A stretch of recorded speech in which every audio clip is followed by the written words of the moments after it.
Minecraft 1.21.11 is the Mounts of Mayhem drop and the last of the Minecraft 1.21 versions. It brings us spears and the Nautilus, Zombie Nautilus, Zombie Horse and Camel Husk mobs, along with new horse armor, enchantments, advancements, graphical improvements and much more. My name is Sliced Lime and this is the ultimate guide to the changes in this version. Let's start with the spear. The spear is a new tiered weapon that can be made from all tool materials crafted with 2 sticks and 1 ingot in a diagonal pattern. The netherite version is obtained by upgrading like for other tools. It has 2 attacks. One is a normal low damage attack called a jab, which works much like other weapons and deals between around 1 damage for wooden spears and 4 damage for netherite ones. One difference to other weapons is that the spear has a minimum attack distance of 2 blocks. Being closer than that means the jab does no damage at all. On the other hand, the reach of the spear is extended compared to other weapons and lets it hit up to 4.5 blocks away. And it's also possible to hit multiple targets at once with a jab if they're lined up correctly. The jab deals knockback like other weapons and has an attack cooldown that depends on the material of the spear, with wooden spears being the fastest and netherite the slowest. Like a sword, a jab with a spear cannot destroy blocks. The other attack is a charge attack, activated by holding the interact button. With this attack active, ramming into enemies at speed causes damage proportional to how fast you're moving. The damage is also influenced by the view angle and the velocity of the target, so hitting someone moving towards you hits harder than hitting someone moving away from you. While the attack is active, it goes through a number of stages: engaged to tired and then finally to disengaged. In the engaged state, the spear can deal damage, apply knockback and dismount mounted enemies if the difference in speed is large enough.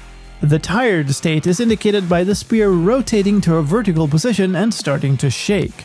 In this stage, the spear still deals damage and knockback but can no longer dismount enemies. And finally, the disengaged state is indicated by the spear lowering towards the ground. In this mode, you can still deal damage but no knockback. The speed of these transitions depend on the type of spear. The lower tier the weapon, the longer you can hold each stage, which means higher tier spears hit harder but are also harder to time perfectly. Killing someone with a spear has a new death message: target was speared by attacker, or target was speared by attacker using weapon name. Zombies, husks, and zombified piglins can now spawn with spears and know how to use spears by charging with them. Piglins can also spawn with them and now also consider golden spears a favorite item, just like other golden items. The range of the spear when held by a mob is half of the range of the spear when a player uses it, but they don't need to move as quickly to deal damage, knockback, and dismount their target. Spears can also sometimes be found in treasure chests, stone spears in ocean ruins, copper and iron spears in weaponsmith houses, iron spears in buried treasures, and diamond spears in bastion remnants and end cities. And just like other tools, copper, iron and golden spears can be smelted into nuggets. The spear can also be enchanted. All the enchantments that work for swords also work for spears, with the exception of the Sweeping Edge enchantment. There's also a new enchantment specifically for the spear, the Lunge enchantment. This enchantment changes the jab attack to add a lunge move, causing the attacker to leap forward in the direction of the attack. To get the maximum distance, the spear needs to be leveled perfectly horizontally. Lunge comes in levels 1 to 3, and the speed of the leap scales linearly with the level of the enchantment. Using a lunge spear causes exhaustion much like sprinting or jumping, 1 hunger point per enchantment level. You can only use lunge if you have the hunger points left to spend, otherwise the spear will instead perform a normal jab. Lunge also uses up exactly 1 durability of the spear, regardless of the level of the enchantment. Let's move on to the Nautilus. It is a new aquatic mob with 15 health, that's 7.5 hearts, that spawns in all ocean biomes below the sea level and up to 25 blocks below it. They belong to the aquatic mob cap like squids and dolphins, but become persistent if interacted with by a player. They are immune to poison and they eat pufferfish and will occasionally hunt nearby pufferfish. A Nautilus can also be tempted and tamed using a pufferfish item or a pufferfish in a bucket. After taming them, they can be fed any type of fish or fish from a bucket to breed. Baby Nautili can be fed any type of fish or bucketed fish as well to make them grow up quicker, which otherwise takes 20 minutes. As opposed to other baby mobs, a baby Nautilus does not follow its parents around. A Nautilus out of the water will suffocate. A tamed Nautilus can be ridden and equipped with a saddle like a horse. This allows you to control it using the same control scheme as a Happy Ghast, with the exception of the jump button. Pressing the jump button instead activates the dash move of the Nautilus, which is charged up by holding space and unleashes a dash in the direction the player is looking when the button is released, just like for a camel. Riding a Nautilus also gives you a new effect called Breath of the Nautilus, which prevents your air supply from running out, but does not replenish it. You can also ride a Nautilus on land as well. They move slower than in the water and still suffocate if they don't get back to the water in time. Just like a horse, a Nautilus also has an inventory screen that can be used to equip or unequip a saddle and Nautilus Armor. More on that in a second. A tamed Nautilus will roam around its home position much like a Happy Ghast, with a range of 32 blocks when unsaddled or 16 blocks when saddled. Attacking an untamed Nautilus makes it retaliate by attacking back, which it does using a charge attack that deals between 1 and 1.5 hearts of damage. They have a 5% chance to drop a Nautilus shell when killed by a player, boosted by an additional 1% per level of looting. Of course, you can also get a Nautilus using its spawn egg. The Nautilus can also equip a new armor type, Nautilus Armor. It comes in 5 tiers: gold, copper, iron, diamond, and netherite, with the netherite version upgraded from diamond like other equipment on a smithing table. Nautilus Armor cannot be crafted, but can sometimes be found in chests in ocean ruins, all shipwreck chests, and buried treasures. The copper, iron, and gold variants can all be smelted into a nugget of the material in a furnace.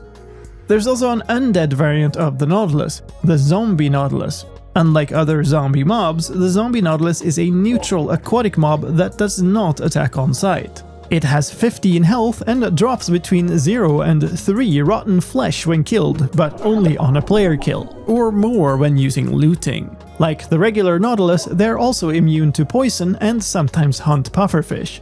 They belong to the Hostiles mob cap, but become persistent if interacted with by a player. There are 2 variants of Zombie Nautili, the Temperate and the Warm, or Coral Zombie Nautilus. You'll find this variant in place of regular Zombie Nautili in warm oceans. Like other undead mobs, they burn in the sun if they are not in water, which is prevented by equipping them with Nautilus Armor, just like a helmet protects a zombie. Except the Nautilus Armor does not take damage from this. Unlike regular Nautili, Zombie Nautili do not suffocate outside of water. You also cannot breed the Zombie Nautilus, but you can tame and feed them, equip them and ride them, and they roam and otherwise behave much like regular ones, only hitting you after being attacked and dealing as much damage as a regular Nautilus. When they aren't ridden, that is, because they spawn in the dark in ocean biomes with a drowned rider holding a trident, which is most certainly not a neutral mob and will absolutely gank your ass. Good luck. And of course, they also have their own spawn egg. The Parched is a new skeleton variant that replaces some of the regular skeleton spawns in deserts. They have 16 health, 8 hearts. Like husks, they spawn only on the surface and they do not burn in daylight. Like other skeleton variants, they shoot potion arrows, and for the Parched, that is arrows of weakness. Just like the Stray and the Bogged, they have a chance of dropping weakness arrows when killed. Similar to the Bogged, they shoot at a slower rate than regular skeletons. Parched are immune to the weakness effect. And of course there's another way to get them, with their new spawn egg. Another new desert mob is the Camel Husk, a new undead camel variant. It spawns at 0 light on the surface of deserts much like husks, and when they spawn they do so with 2 riders. A husk wielding a spear in the front and a Parched in the back. Camel Husks have 32 health, that is 16 hearts, and do not burn in daylight. They are hostile if the rider is hostile, but passive without a rider. Without a rider, they'll also despawn like other hostile mobs, but if a player interacts with one, like by riding it, they'll become persistent. If you kill the Husk Rider, it can sometimes drop a rabbit foot, and the Camel Husks like to eat rabbit feet and can be tempted and healed with them, but cannot be bred. If you kill one, it drops 2 to 3 rotten flesh or more when using looting. You can also ride them, and they work like regular camels, and of course they also have a new spawn egg. Let's move on to the zombie horse. It's not entirely new, they've existed in the game before but never spawned naturally. Now they do, spawning at night like other hostile mobs, burn in sunlight like other undead mobs, and despawn naturally as well. They count to the hostile mobs, mob cap, but become persistent if interacted with by a player. Zombie horses spawn in all the variants of plains and savanna biomes, with zombie riders carrying iron spears. They are not hostile in behavior in and of themselves, but the rider certainly is. Killing the zombie rider has a chance of dropping a red mushroom, and the horse can then be tempted and fed red mushrooms to heal it. Riding it has a chance of taming it just like regular horses, and they can then be equipped with a saddle and horse armor. If you equip them with horse armor, the armor will also protect them from sunlight, which does not take damage from this since horse armor does not have durability. Tamed zombie horses do not despawn. Like regular horses, zombie horses spawn with random speed and jump strength, but cannot be bred. A zombie horse always has 25 health, that is 12.5 hearts, and if killed they drop between 2 and 3 rotten flesh, with the chance for an extra for each level of looting. There's also an update about a related mob. The skeleton horse no longer burns in sunlight. Horses, mules, donkeys, and camels no longer sink in water when ridden by a player. Instead, they'll keep floating and can swim at a reduced speed. Mobs that remain angry at a target, like zombified piglins, now properly forget about the target even if they've been outside of simulation distance while the anger cooldown happened. Netherite horse armor now exists in the game. It cannot be found naturally, but can be obtained by upgrading diamond horse armor in a smithing table. Leather horse armor now matches the look on Bedrock Edition, with a tinted base and an untinted layer on top of it, much like regular leather armor. Spawn eggs in the creative inventory are now organized into groups by their categories, with all of the overworld mobs first organized into subgroups, followed by nether mobs and finally end mobs. The sound for anvils has been lowered in volume. This version comes with a new advancement called Mob Kebab for spearing 5 enemies with the same charge attack. The How Did We Get Here advancement now also requires the Breath of the Nautilus effect. In addition, killing a Zombie Nautilus, Zombie Horse, Camel Husk or Parched now gives the Monster Hunter advancement, and they are all now required for the Monsters Hunted advancement.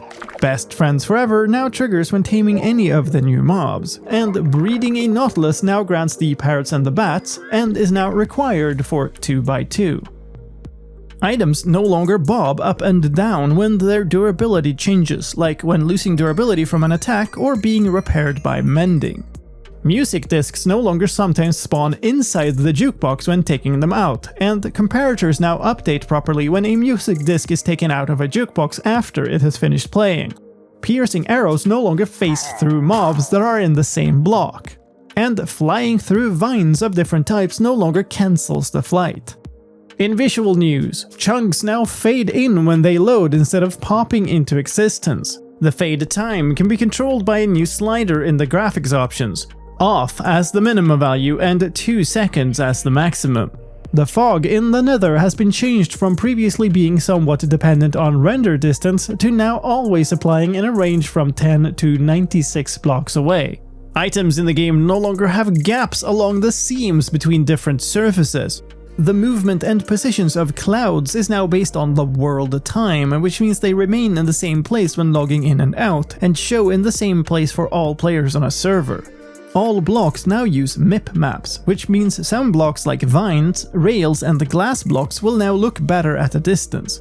This change also fixes a number of bugs with blocks that would look wrong around the edges at a distance, including composters and anvils. Let's talk about a huge round of changes to options, and let's start with graphics settings. The graphics settings page has been split into 3 sections: Display, Quality and Performance, and Preferences. The Fast, Fancy, and Fabulous graphics modes have been removed. Instead, individual options that used to be controlled by them have been turned into separate options: see-through leaves, show vignette, weather effect radius, and improved transparency. There is also now a new preset slider in the performance and quality section, which can be used to set the settings as the previous graphics modes did, but a custom setting is also available.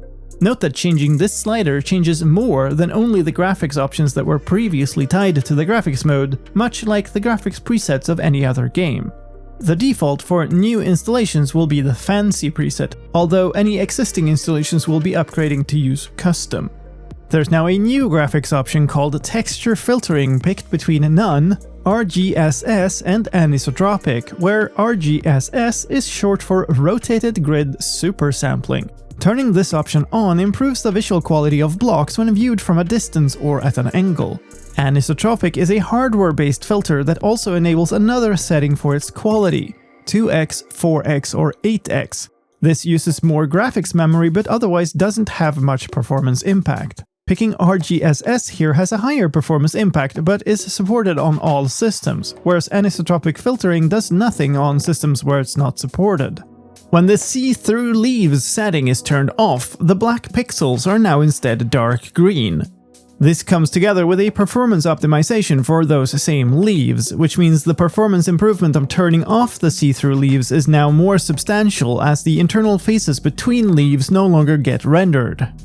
The Show Music Toast option is now just Music Toast and can be set to 3 values: not at all, only in the menu, or also when a new track starts playing. And the keys used to access debug features can now be rebound. They can be found under a new debug category in the keybinds screen, and the debug modifier key can be bound separately from the debug overlay key. The key for toggling the user interface on and off can now also be rebound, as can the key for toggling special spectator shader effects when spectating certain mobs. On Mac, the command key has been changed to Control for several modifiers, including dropping all items in a stack, including all data when using the pick block function, using the scroll function to change the user interface scale, and stopping the recipe book from cycling through variations of items. In user interface news, the main menu panorama has been updated to a nighttime Mount of Mayhem view. And there are new splash texts in this version. One does not simply walk to the Farlands. And music by Hyper Potions. The player model in the inventory screen now renders in the correct orientation when the player is not standing up and when riding a happy ghast. Multi-shot crossbows and crossbows loaded by creative mode players now show the intangible status of arrows in the crossbows tooltip. There's now a search box on the language selection screen and the biome selection screen for single biome worlds. Menu sliders will now stick to the closest actual value when the slider is released from being moved using the mouse. When changing their values using the keyboard, they will now move directly to the next value instead of moving a single pixel. And that wraps up our showcase of the Mounts of Mayhem drop. As always, you can find all of YouTube's algorithmic nonsense down below, and I appreciate any clicks you toss that way. If you're also a pack maker, keep an eye out for a separate video about the technical behind-the-scenes changes. My name is Sliced Slime, thank you for watching. I'll see you next time.